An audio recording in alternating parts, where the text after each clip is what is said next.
과 근심 모두 변하여 하나님을 향한 소망과 기쁨으로 변화되는 은혜가 우리 모두의 삶에 있기를 간절히 소원합니다. 아멘.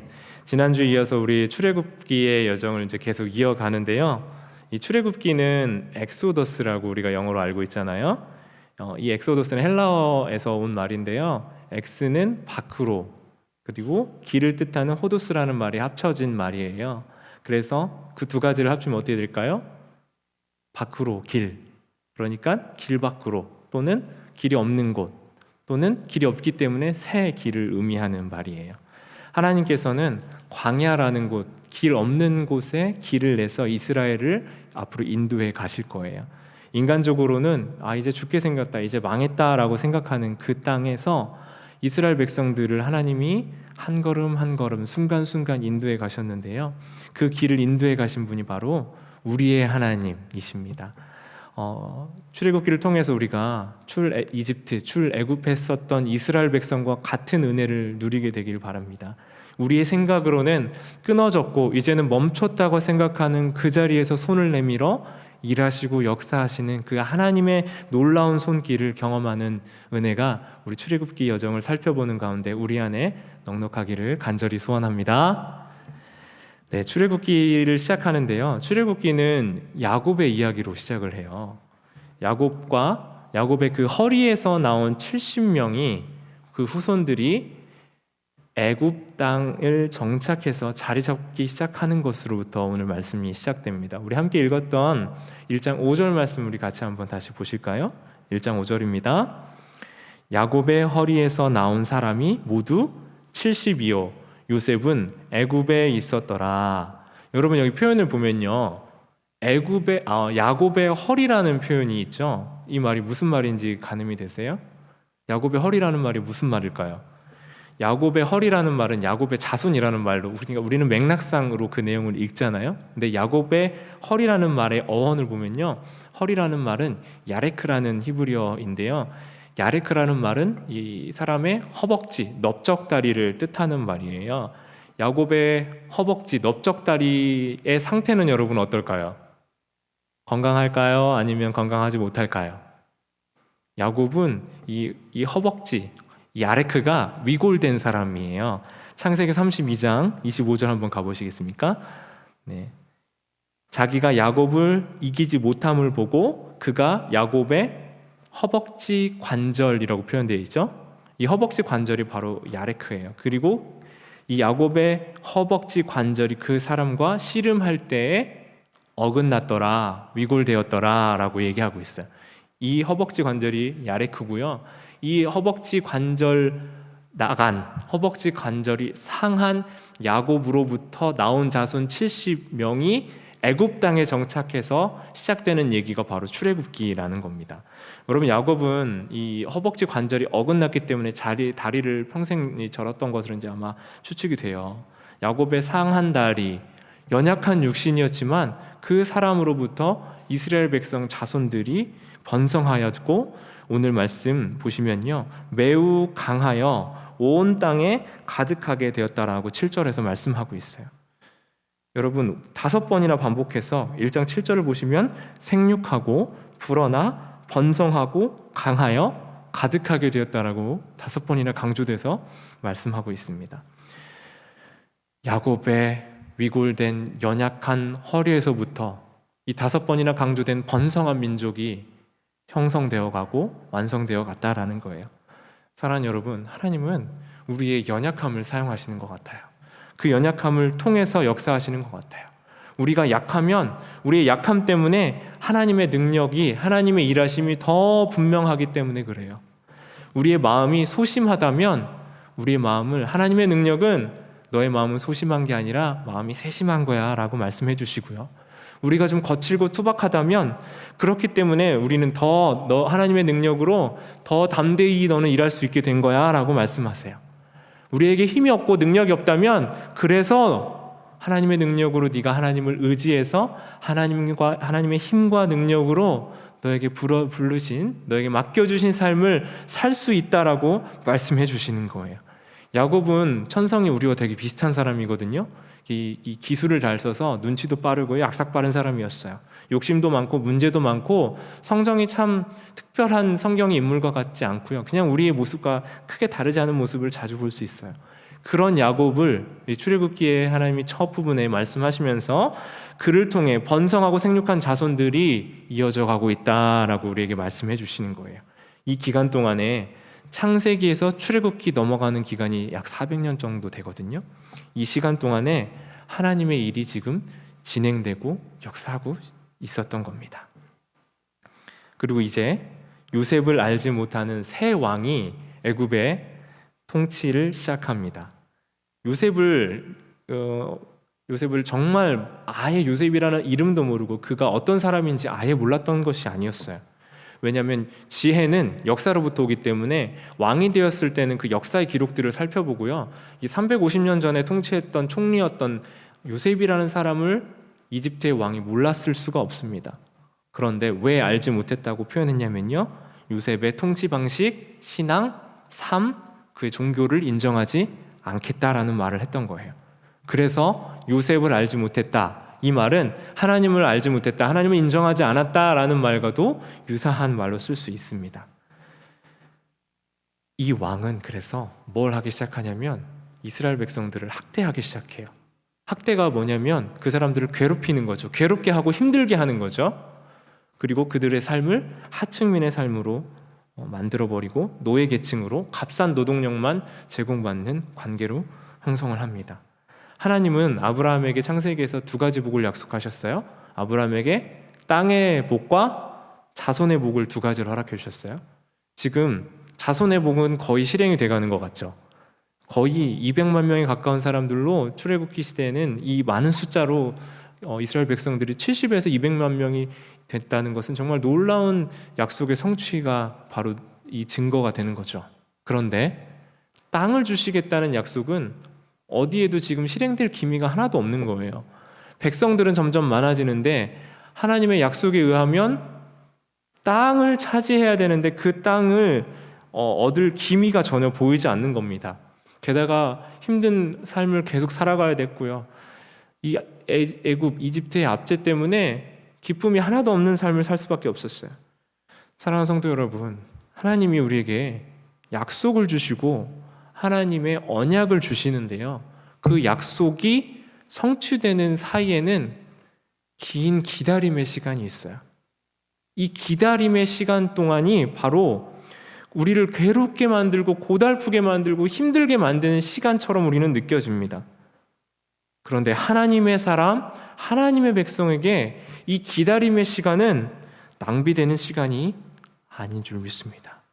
왜냐하면 이 시간들을 통해서 이스라엘 백성들은 자기들이 어떤 사람인지를 알게 됐거든요. 하나님이 아무런 말도 하지 않으시는 것 같았고 괴로움 속에서 그저 시간만 흘러가는 것 같았고 그들의 삶, 내 삶이 원하는 대로 하나도 진행되지 않는다라고 느꼈던, 풀리지 않는다고 느꼈던 시간이었지만 그것이 낭비가 아니었던 이유가 무엇이냐면 하나님의 지혜는 성공보다 실패를 통해 좌절을 통해서 올 때가 더 많기 때문이에요. 이스라엘 백성들이 힘들었던 이 어려웠던 시간들을 통과했지만 하나님의 백성이었기 때문에 그들은 이 시간을 통해 결코 낭비하는 시간이 아니라 이 좌절과 실패를 통해 하나님의 지혜를 배우고 하나님의 은혜를 경험하는 준비 기간을 삼을 수 있었다라는 겁니다. 여러분, 우리도 성공했던 것보다는 때로 실패했던 것을 통해서 더 잘 배울 수 있는데요. 그 실패했던 것을 통해서 우리가 앞으로 나아가려면 그 실패에 계속 머물러 있으면 안 되고요. 그 실패를 통해 말씀하시고 가게 하시는 발을 따라갈 수 있어야 될 줄 믿습니다. 이스라엘 백성들은 지금 이 힘든 시기를 통해서 자기들의 연약함을 봤어요. 힘든 모습을 봤어요. 자기들로는 아무것도 아닌 것 같은 그 상황을 수백 년 동안 처해 있었습니다. 그러면서 그들이 경험했던 건 뭐냐면 나에게 능력이 없고 내 힘으로는 할 수 없다라는 것을 철저히 경험했습니다. 그리고 하나님의 능력이 모세를 통해서 보여지는 것을 볼 때 하나님을 따라 믿고 모세의 인도함을 쫓아서 그 이집트 땅을 나올 수 있었던 겁니다.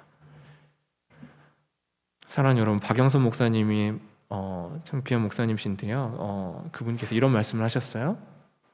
신앙은 자신이 스스로 할 수 없음을 느끼는 지점에서 시작됩니다 라고 말씀하셨어요.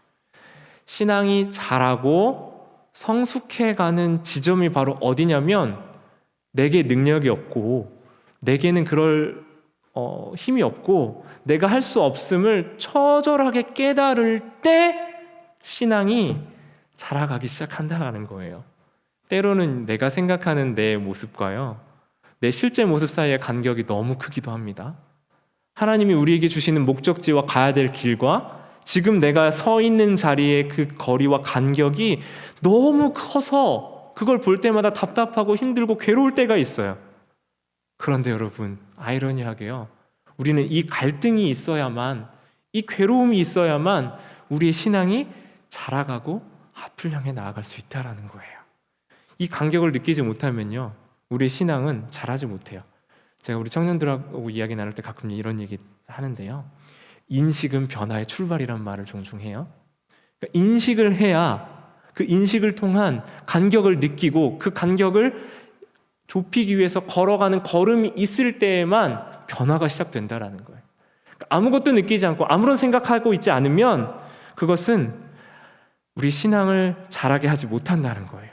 우리의 괴로움과 곤란함, 연약한 순간이 귀한 이유는 그 자체가 귀한 것이 아니라 이 과정을 통해서 우리가 내 현실과 내 가야 할 그 목적지, 하나님의 인도하신 그 약속이 얼마나 먼지를 인식할 때만 우리의 이 신앙이 한 걸음 한 걸음 자라나가 하나님을 향해서 한 걸음씩 나아갈 수 있게 된다라는 겁니다. 구원을 경험했던 이스라엘 백성들이 그 과정들을 지금 겪고 있어요. 자신들에게는 능력이 없고 자신들에게는 아무런 힘도 없고 이 땅을 벗어나거나 바로 앞제에서 애굽의 그 강력한 힘에서 벗어날 힘이 없다라는 것을 처절하게 지금 느끼고 있다라는 겁니다. 여러분, 일본에서 한 부부가 이제 신혼생활을 하는데요, 그 부부가 정확하게 각자 비용을 지불하면서 살고 있었습니다.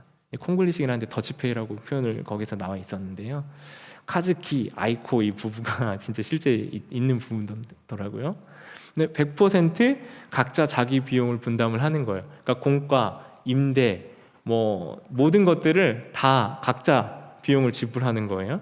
이 정도면 뭐 그럴 수도 있겠거니 했는데요, 1인용 침대를 각각 쓰는 거, 그리고 결혼 반지도 각자 원하는 디자인으로 고른 거예요. 그러니까 결혼 반지가 두 사람이 달라요. 제가 여기서 깜짝 놀랐는데요, 신혼여행도 각자 원하는 것으로 갔대요. 이게 신혼여행인가? 뭔지 모르겠지만 자기가 원하고 가고 싶은 곳으로 신혼여행도 갔다 그래요. 그러면서 두 사람은 뭐라고 얘기하냐면요, 너무 편하고 만족스러운 결혼 생활을 하고 있다고 그래요. 각방 쓰고 모든 거 철저히 부담하고 분담하고 사는 모습 보면서 주변에서는 왜 결혼했는지 아이러니하다, 이해할 수 없다는 반응인데 그 두 사람은 너무 행복하다는 거예요. 근데 제가 이 기사를 보면서 일본의 이 한 부부처럼 우리도 우아하고 고상하게 적당한 선에서 신앙생활을 하고 있는 것은 아닐까 생각하게 됐어요. 신앙생활도 이렇게 선을 긋고 잘 타협할 수도 있겠다. 나는 하나님께 주일 예배 드려드리고 헌금 좀 드려드리고, 그리고 하나님은 내게 복 주시고 그 다음에 서로 건들지 않기. 이렇게 신앙생활을 하고 있는 것은 아닌가 생각해 봅니다. 그렇다면 여러분, 정말 잘 살고 있는 겁니까? 우리와 하나님도 나이스한 선 잘 유지하고 서로 복 내려주고 난 하나님께 할 거 하고, 그러면 옳은 신앙생활 하고 있는 겁니까? 우리와 하나님과의 관계가 이렇게 나이스한 거 아닌지 생각해 봅니다. 우리가 신앙생활 하면서 하나님을 찾고 하나님 앞에 은혜를 구한다고 할 때에도 이 주일에 너무 고상하고 우아한 모습으로 와서 얼굴에는 평안과 기쁨, 그리고 남에게 아무것도 보여주고 싶지 않은 모습으로 와서 아무 문제, 어려움, 고통 없는 속에서 예배 참석하고 잘 있다가 그냥 이 예배 시간 마치고 돌아가는 것이 우리의 신앙생활 아닌가 싶은 거예요. 그래서 우리의 마음 안에 있는 신앙적 갈등과 고민을 나누고 우리 삶에 하나님의 일하심을 간절히 구하고 그 하나님의 일하심이 우리에게 너무 필요하다는 것을 나누는 신앙 공동체, 예배 공동체, 하나님을 만나는 인격적인 공동체가 되는 것이 아니라 그저 좋은 얼굴과 좋은 만남, 그냥 나이스한 모습으로 적당히 좋은 시간을 잘 누리다가 가는 것이 신앙생활이라고 우리 안에 오해하고 있는 것은 아닌지 생각해 봅니다. 사랑하는 여러분, 우리 삶 안에 꿰뚫고 들어오시는 말씀을 통해서 우리 삶 안에 말씀하시는 그 하나님을 나누는 신앙 공동체가 되기를 간절히 바랍니다. 그리고 우리 안에 일상적인 이야기들도 나누지만요, 그 일상적인 이야기 속에서 오늘 말씀을 통해서 우리에게 들려주시고 그 들려주신 말씀을 통해서 우리 삶에 적용하며 앞으로 나아갈 길을 함께 나누고 격려하고 사랑으로 세워가는 공동체가 되어 가기를 간절히 소원합니다.